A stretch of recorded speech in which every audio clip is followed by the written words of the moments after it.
Hello, members of the committee.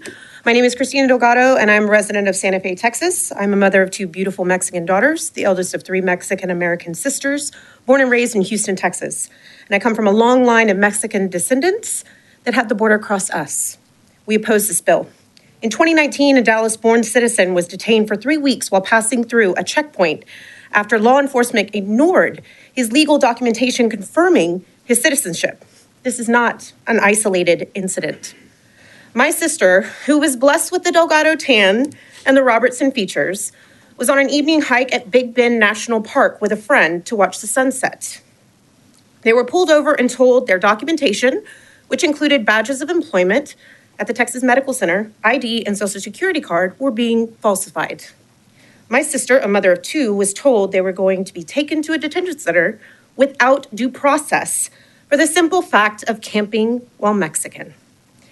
If it had not been for a local law enforcement officer stopping to assist and call truth to their unjust detainment, my sister would have had her constitutional rights violated and upended our lives, especially her children.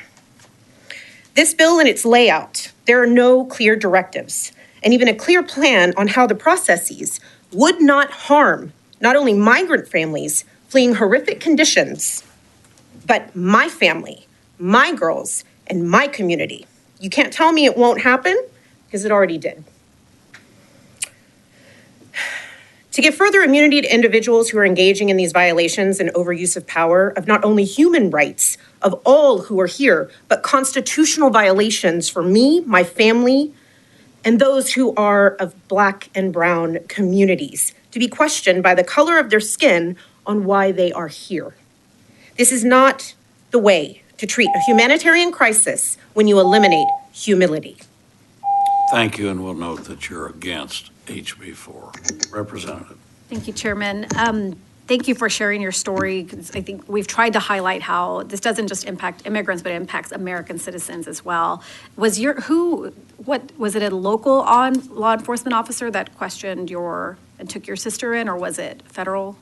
No, this was, from my understanding, it was DPS and Border Patrol that were there at the state park that pulled them over with really no reason and decided to question who they were and what they were doing there. And of course, they were there on an evening hike, 2 Mexican girls, with braids in their hair, camping equipment.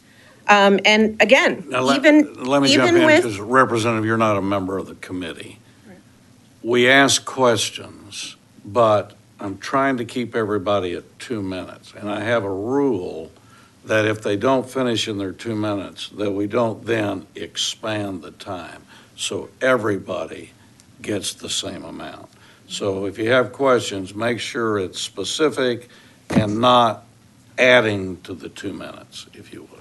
Right. Well, to make a long story short, it was DPS and Border Patrol, but it was because of the local law enforcement that came and brought truth to the matter, which is why she was actually released. Otherwise, the plan was to take her in.